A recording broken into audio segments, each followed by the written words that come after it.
Operation Sindoor పై ఈ నెల 28న parliament లో చర్చ జరగనుంది. ఆపరేషన్ సింధూర్ పై 32 గంటల పాటు చర్చ జరుగుతోందని పార్లమెంటరీ వ్యవహారాల శాఖ మంత్రి కిరణ్ రిజిజు తెలిపారు. లోక్సభలో 16 గంటలు, రాజ్యసభలో 16 గంటల చర్చ జరగనుంది.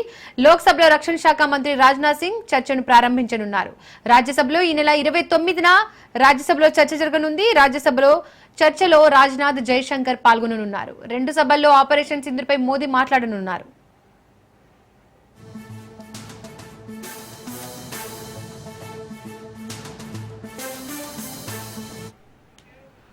లోక్సభలో పెహల్గాం ఉగ్రదాడి, ఆపరేషన్ సింధూర్ అంశాలపై ప్రత్యేక చర్చ నిర్వహించాలని బిజినెస్ అడ్వైజరీ కమిటీ నిర్ణయించిందని రిజిజు వెల్లడించారు. విపక్షాలు ఎన్నో సమస్యలు చర్చించాలని అనుకుంటున్నారని, అయితే వీటిలో ఆపరేషన్ సింధూర్ ను ముందుగా చర్చించేందుకు అందరూ అంగీకరించారన్నారు.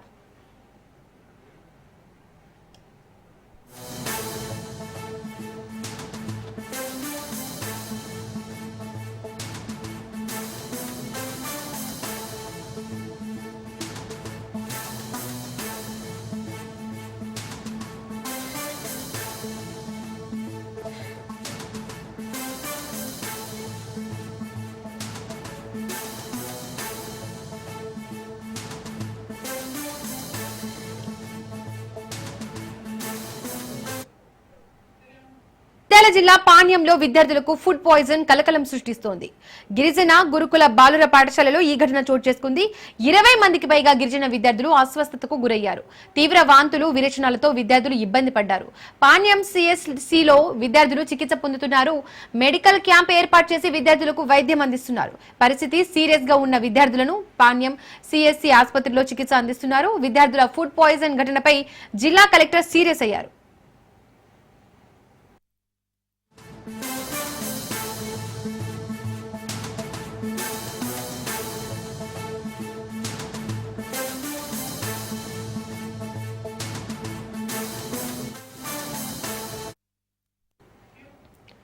నంద్యాల జిల్లా పాణ్యంలో విద్యార్థులకు ఫుడ్ పాయిజన్ కలకలం సృష్టిస్తోంది. గిరిజన గురుకుల బాలుర పాఠశాలలో ఈ ఘటన చోటు చేసుకుంది. 20 మందికి పైగా గిరిజన విద్యార్థులు అస్వస్థతకు గురయ్యారు. తీవ్ర వాంతులు, విరేచనాలతో విద్యార్థులు ఇబ్బంది పడ్డారు. పాణ్యం సిఎస్సిలో విద్యార్థులు చికిత్స పొందుతున్నారు. మెడికల్ క్యాంప్ ఏర్పాటు చేసి విద్యార్థులకు వైద్యం అందిస్తున్నారు. పరిస్థితి సీరియస్ గా ఉన్న విద్యార్థులను పాణ్యం సిఎస్సి ఆసుపత్రిలో చికిత్స అందిస్తున్నారు. విద్యార్థుల ఫుడ్ పాయిజనింగ్ ఘటనపై జిల్లా కలెక్టర్ సీరియస్ అయ్యారు.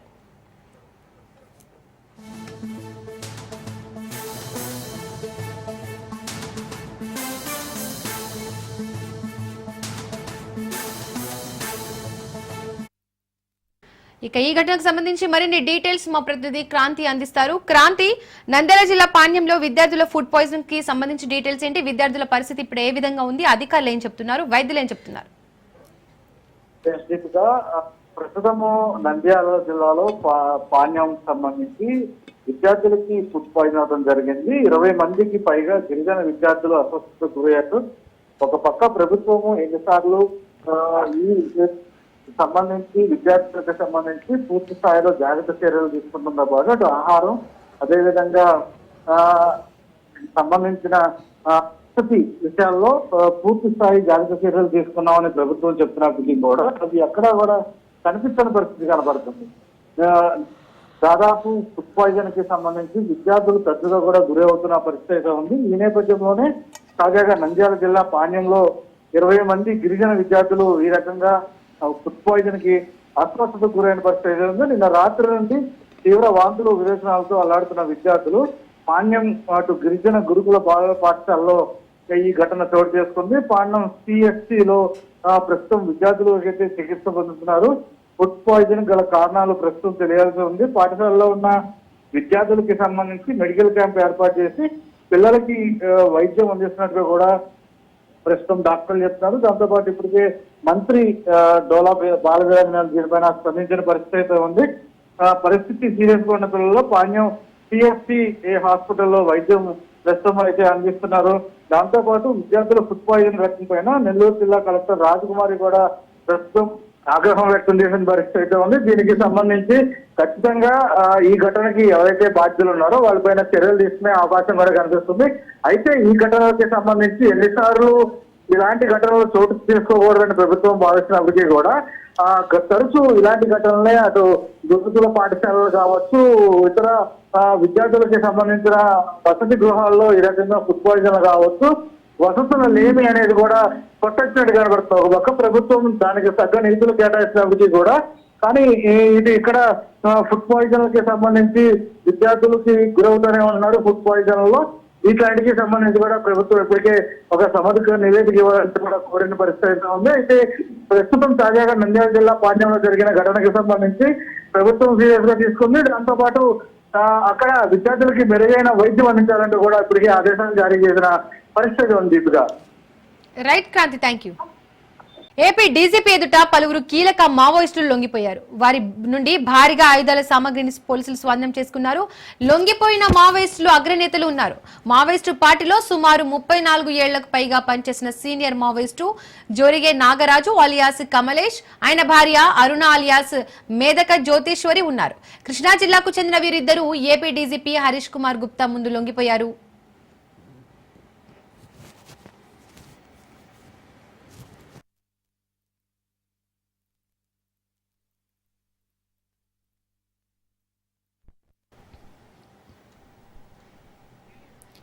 ఏపీలో ఈ మధ్య కాలంలో 5 సార్లు ఎదురుకాల్పులు చోటు చేసుకున్నాయని, ఇందులో 6 మావోయిస్టులు మృతి చెందారని డీజీపీ హరీష్ కుమార్ గుప్తా తెలిపారు.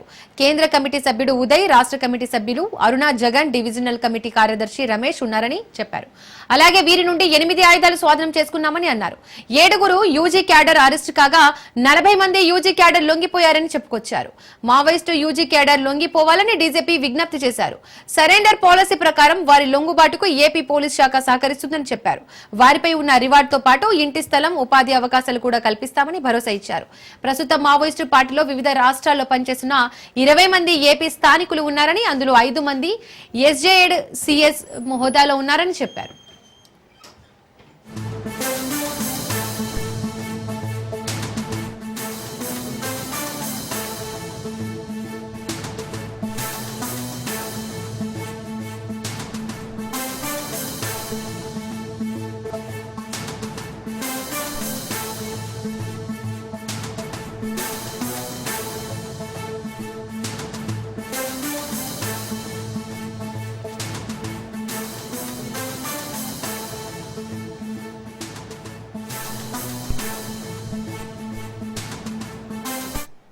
తెలంగాణ జాగృతి సంస్థను కొత్త సంస్థగా మార్చేందుకు ఆలోచనలు చేస్తున్నామని ఎమ్మెల్సీ కవిత సంచలన వ్యాఖ్యలు చేశారు. జయశంకర్ సార్ జయంతి సందర్భంగా రాష్ట్ర వ్యాప్తంగా జంబో కమిటీలు వేయబోతున్నామని వెల్లడించారు. మేడ్చల్ జిల్లా కొంపల్లిలోని శ్రీ కన్వెన్షన్ లో తెలంగాణ జాగృతి ఆధ్వర్యంలో లీడర్ శిక్షణ తరగతులను ప్రారంభించారు. ప్రతి ఒక్కరిలో నాయకుడు ఉంటారు. సమాజంలో మార్పు తేవడంలో రాజకీయాలు ఓ మార్గమని అన్నారు. పోరాట తత్వం, సమయస్ఫూర్తి అన్ని కలగలిపిన నాయకుడిగా తెలంగాణ జాగృతి నాయకులను సిద్ధం చేసేందుకే ఈ కార్యక్రమం చేపట్టామన్నారు. సంస్థ పెట్టి దాదాపుగా 19 సంవత్సరాలు దాటేస్తున్నాయి. ఈ 19 సంవత్సరాలలో మనం బలంగా ఒక విషయాన్ని నమ్మినాం. ఏంటది? ఏ జాతి అయినా సరే సాంస్కృతిక పరమైనటువంటి నేపథ్యం లేకుండా, సాంస్కృతిక పునాదులు లేకుండా ఏ జాతి కూడా మనుగడ సాధించలేదు. సాంస్కృతిక పునాది లేకుండా ఉన్నటువంటి జాతి ఫౌండేషన్ లేకుండా కట్టినటువంటి బిల్డింగ్ లాంటిది. తెలంగాణ జాతికి అద్భుతమైనటువంటి సాంస్కృతిక నేపథ్యం ఉన్నది.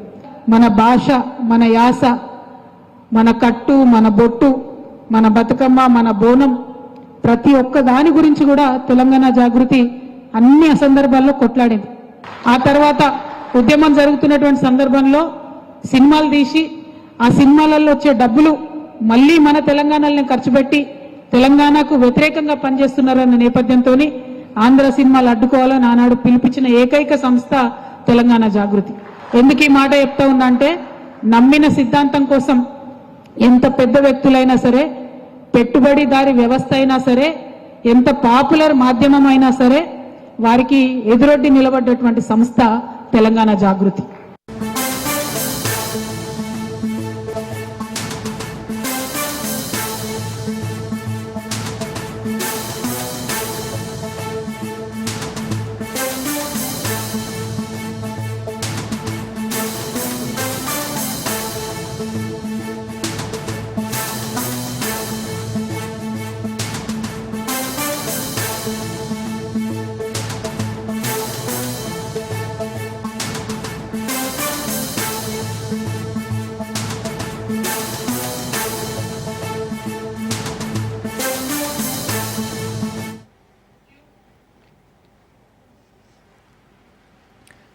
బ్రేకింగ్ న్యూస్ చూస్తున్నాం. గత ప్రభుత్వ హయాంలో పట్టా పాసు పుస్తకాలు ఇచ్చి సర్వే నంబర్లు ఇచ్చిన భూములను పంట సాగు చేసుకున్న పోడుదారులు పంటను ధ్వంసం చేసేందుకు వచ్చిన ఫారెస్ట్ అధికారులు.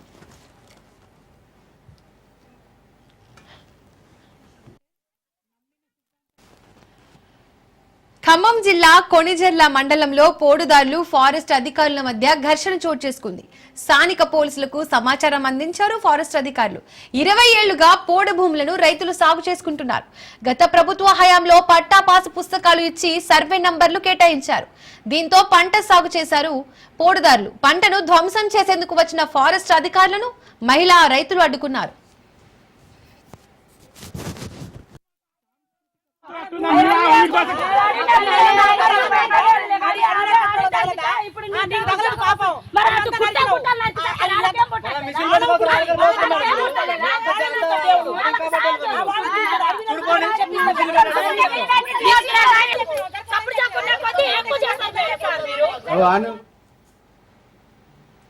ఖమ్మం జిల్లా కొణిజర్ల మండలంలో పోడుదారులు ఫారెస్ట్ అధికారుల మధ్య ఘర్షణ చోటు చేసుకుంది.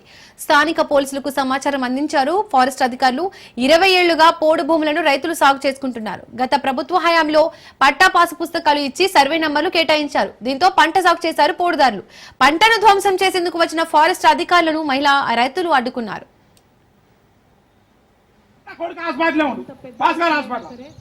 పెద్ద పెద్ద బిల్డింగ్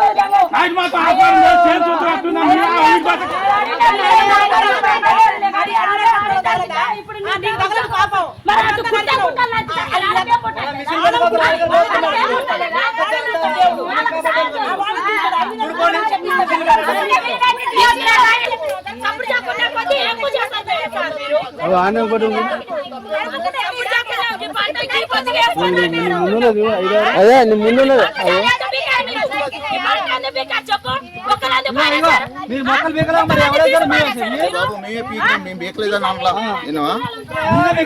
కిరాలు తీసుకొచ్చి గులాలు మా ఊళ్ళో మొన్న తీసుకొచ్చి మొక్క ప్లాంటేషన్ మీకు మా చేయాలి మీకు తీసుకోవాలి మేము సొంత పట్ట ఏమైనా ఉంటే ఒకటే ఉంటుంది డైలీ చేయను కాడ ఎప్పటికీ నా కొడుకు హాస్పిటల్ ఉండు భాస్కర్ హాస్పిటల్ పెద్ద పెద్ద బిల్డింగ్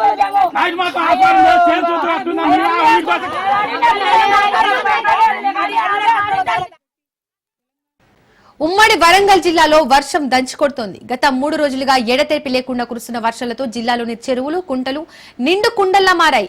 భీముని పాదం జోగత జలపాతానికి భారీ వరద చేరింది.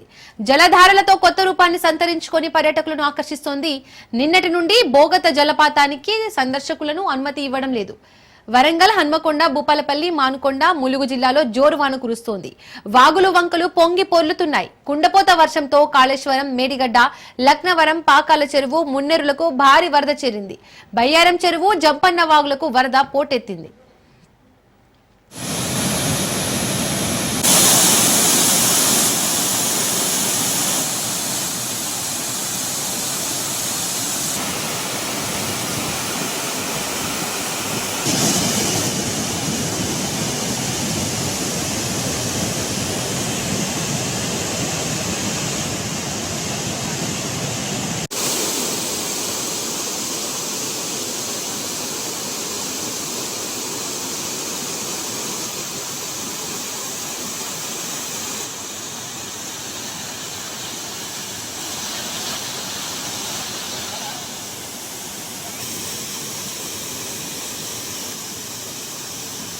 ఫ్రీలాన్స్ ప్రాజెక్టుకు కోట్ల రూపాయలు చెల్లించిన బాధితులు.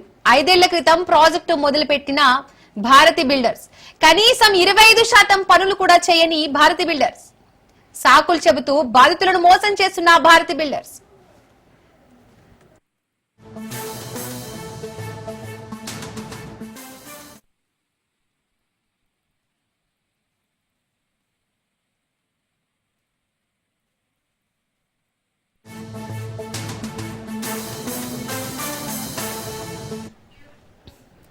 భారతి బిల్డర్స్ మోసం కి సంబంధించి మరిన్ని డీటెయిల్స్ మా ప్రతినిధి రాజు అందిస్తారు. రాజు, గా హైదరాబాద్ లో మరో ఘరానా మోసం బయటపడింది. ఫ్రీలాన్స్ పేరుతో భారతి బిల్డర్స్ ఏదైతే ఉందో అది పెద్ద ఎత్తున దాదాపు 80 కోట్ల రూపాయలను కూడా బాధితుల నుంచి వసూలు చేసి కస్టమర్ల నుంచి వసూలు చేసి అయితే అరచేతిలో ఆకాశాన్ని భూతల స్వర్గాన్ని చూపించి భారీ ఎత్తున ఈ యొక్క కుంభకోణం చేశారు. పూర్తి స్థాయిలో కూడా దాదాపు 800 మంది బాధిత కుటుంబాలు ఇందులో ఇరుక్కుపోయినటువంటి పరిస్థితి ఉంది. ప్రధానంగా కొంపెల్లిలో భారతీ బిల్డర్స్ పేరిట ఒక స్థలాన్ని ఎంపిక చేసి అందులో 3 బెడ్రూమ్ ఫ్లాట్స్ 4 బెడ్రూమ్ ఫ్లాట్స్ కూడా నిర్మించి మీకు అందిస్తాం. ముందస్తుగా ఈ యొక్క ఫ్రీలాన్సింగ్ సంబంధించి లాంచ్ కంటే ముందుగానే అమౌంట్ పే చేస్తే గనక విడతల వారీగా వారికి ఇల్లు మేము అప్పగిస్తాము, ఆ ఫ్లాట్ అప్పగిస్తాము అనేటటువంటిది కూడా ఘరానా మోసం చేసినటువంటి పరిస్థితి అయితే ఉంది. ప్రధానంగా భారతీ బిల్డర్స్ ఎవరైతే ఉన్నారో ఆ భారతీ బిల్డర్స్ మరో కొంత ఇతర డెవలప్మెంట్ కి సంబంధించి ఇతర హౌజా సంబంధించినటువంటి వ్యక్తులు అటు సునీల్ హౌజా కావచ్చు, వారి కుమారుడు ఆశీష్ హౌజా నుంచి కొంత డెవలప్మెంట్ పర్పస్ లో కొంత లోన్ తీసుకున్నారు. అందుకు సంబంధించి దానికి వడ్డీలు పెరిగిపోవడంతో ఈ యొక్క ల్యాండ్ కూడా అటు సునీల్ హౌజా కుమారుడు అయినటువంటి ఆశీష్ హౌజా పేరు మీదకి ఈ యొక్క ల్యాండ్ ట్రాన్స్ఫర్ చేశారు. అయితే ఈ యొక్క భారతీ బిల్డర్స్ ను ఈ బదిలీ చేసే క్రమంలో కూడా శ్రీ భారతి బిల్డర్స్ గా నేమ్ చేంజ్ చేసిన అనంతరం ఈ యొక్క బదిలీ చేసినటువంటి పరిస్థితి ఉంది. అయితే బాధితులు భారతీ బిల్డర్స్ కి మొదటించి విడతల వారీగా వారి యొక్క అమౌంట్ ను వారికి ఇల్లు సొంతింటి కళ అనేది సామాన్యునికి ఒక కళగా ఉంటుంది. ఆ కళను నెరవేర్చుకోవడానికి వారు కూడబెట్టుకున్నటువంటి పైసా సొమ్మును కూడా ఆ భారతీ బిల్డర్స్ కు వారు కట్టినటువంటి పరిస్థితి ఉంది. అయితే ఇప్పటికీ దాదాపు 4 సంవత్సరాలు గడుస్తున్నప్పటికీ కూడా ఎటువంటి రెస్పాన్స్ లేకపోవడంతో మరోసారి సిసిఎస్ లో వారు ఫిర్యాదు చేసినటువంటి పరిస్థితి ఉంది. సిసిఎస్ లో సిపిని కలిసి వారి యొక్క ఫిర్యాదు లెటర్ ని కూడా అందజేసినటువంటి పరిస్థితి ఉంది. పెద్ద ఎత్తున అక్కడికి బాధితులు చేరుకొని వారి యొక్క గోడును వెళ్ళబోతున్నారు. ప్రధానంగా ఈ యొక్క భారతీ బిల్డర్స్ చెందినటువంటి రాజరాజు కావచ్చు, వారితో పాటుగానే పుల్లరి వీరితో పాటుగానే మరికొందరు వ్యక్తులు కూడా భారతీ బిల్డర్స్ సంబంధించినటువంటి యాజమాన్యంలో భాగస్వామ్యులుగా ఉన్నారు. వారిని ఈ యొక్క వారి పే చేసినటువంటి నగదును తిరిగి చెల్లించండి, లేదంటే తమకు ఆ ఫ్లాట్ కు సంబంధించినటువంటి ల్యాండ్ ను మాకు చూపించే కనుక మేమే నేరుగా అమ్మి ఆ సొమ్మును మేము తిరిగి పొందుతాము అనేటటువంటిది కూడా వారు ఓడు వెళ్ళబోసుకుంటున్నటువంటి పరిస్థితి అయితే ఉంది. పూర్తి స్థాయిలో కూడా ఈ యొక్క ఇది భారీ ఎత్తున గత 5 ఏళ్ల కిందట తలపెట్టినటువంటి ప్రాజెక్టు. ఈ యొక్క ప్రాజెక్టు అరచేతిలో స్వర్గాన్ని చూపించి పూర్తి స్థాయిలో కూడా మీకు ఇటువంటి మోడల్ హౌస్ మీకు పూర్తి స్థాయిలో అందిస్తాము అనేది కూడా వారు ఇచ్చినటువంటి హామీగా ఉంది. అయితే పూర్తి స్థాయిలో దాదాపు 25% పనులు కూడా పూర్తి చేయకుండానే అందులో మధ్యవర్తులు ఎంటర్ అయ్యి అదేవిధంగా వారు కట్టినటువంటి కస్టమర్ కట్టినటువంటి అమౌంట్ తిరిగి చెల్లించమని అడిగినప్పటికీ కూడా వారి పైన బెదిరింపులకు పాల్పడడం, అదేవిధంగా సరైనటువంటి సమాధానం చెప్పకపోవడం, విదేశాల్లో ఉంటూ వారు తప్పించుకుంటూ తిరుగుతున్నటువంటి పరిస్థితి అయితే కనిపిస్తా ఉంది. దీని వెనుక ఈ యొక్క భారతీ బిల్డర్స్ మేనేజ్మెంటే కాదు, వారితో పాటుగానే అటు హౌస్ సంబంధించినటువంటి వ్యక్తులు వెనుక కూడా బడాబాబులు ఉన్నారు. వారిని ఎన్నిసార్లు ఫిర్యాదు చేసినప్పటికీ కూడా వారి మీద యాక్షన్ తీసుకోవడం లేదు అనేటటువంటిది కూడా చెప్తున్నటువంటి పరిస్థితి అయితే కనిపిస్తా ఉంది. ఇది కొంపెల్లిలో మాత్రమే కాదు, బానూరులో కూడా ఇటువంటి దందా జరిగింది. ఇదే భారతీ బిల్డర్స్ సంబంధించినటువంటి యాజమాన్యం చేసింది. మరోవైపు విజయవాడలో సైతం ఈ యొక్క భారతీ బిల్డర్స్ భాగోతం బట్టబయలైంది అనేది కూడా బాధితులు చెప్తున్నటువంటి పరిస్థితి అయితే ఉంది. దాదాపు 800 మంది కుటుంబాలకు చెందినటువంటి బాధితులు వారి యొక్క కూడబెట్టుకున్నటువంటి ఏళ్ల తరబడి కూడబెట్టుకున్నటువంటి సొమ్మును మొత్తం ఈ యొక్క భారతీ బిల్డర్స్ లో ఇన్వెస్ట్ చేశారు. వారికి సొంతింటి కళ నెరవేరుతుంది అనేటటువంటి ఆశలతో విడతల వారీగా అమౌంట్ చెల్లించారు. ఒక్కొక్కరు 13 లక్షలు 14 లక్షల రూపాయలను చెల్లించారు. ఓవరాల్ గా దాదాపుగా ఇది 80 కోట్ల ట్యాంగ్ గా కనిపిస్తా ఉంది. అటు బాధితులకు ఎటువంటి రెస్పాన్స్ ఇవ్వకపోవడం, అంతేకాకుండా ఇటీవల బాధితులు మేము చనిపోవలసినటువంటి పరిస్థితి వస్తా ఉంది అని అంటే కూడా చనిపోండి మాకేంటి అనేటటువంటి కోణంలో కూడా వారు మాట్లాడుతున్నట్టు బాధితులు తమ గోడను వెళ్ళబోతున్నటువంటి పరిస్థితి అయితే ఉంది. ఓకే, థ్యాంక్ యూ రాజు.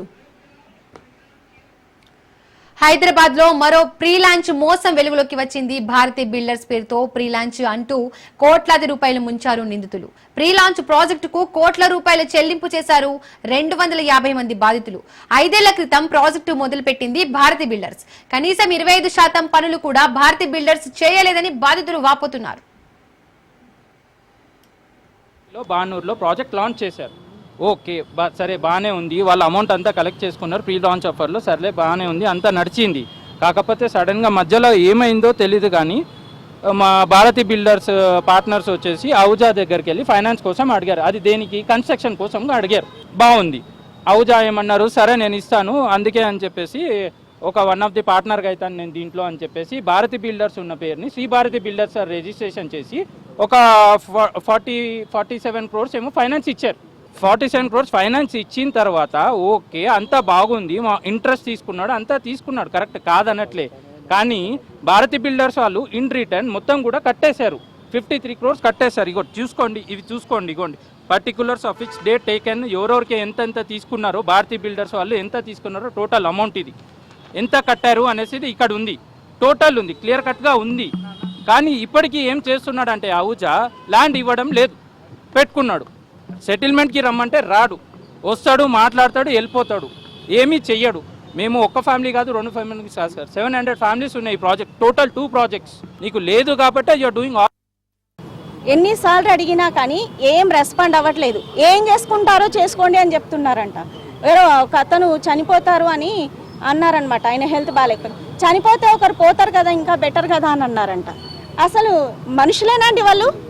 ఇంతమంది డబ్బులు తీసుకొని ఏం చేస్తారు? అయితే ఇప్పుడు ఎంఓయూ ఫస్ట్ ఇచ్చిన వాళ్ళందరికీ కూడా అది ఎక్స్పైరీ డేట్ అయిపోయింది. సప్లిమెంటరీ ఎంఓయూ కోసం ట్రై చేస్తున్నాం. అది అందులో కూడా సగం మందికి సైన్స్ చేయలేదంట శివరామకృష్ణ. ఇప్పుడు అమౌంట్ ఎప్పుడు వస్తుందో తెలియదు, ఏం తెలియదండి. ఈఓడబ్ల్యూలో కూడా కేసు అయింది, ఇప్పుడు ఈడీకి కూడా వెళ్ళిందంట. మరి ఎందుకండి మరి ఇంత సునీల్ కుమార్ అహూజా అనే అతను ఇంతమందిని చీట్ చేస్తున్నారు కదా, మరి ఎందుకు పట్టించుకోవట్లేదు? పోలీసులు ఏమంటారండి,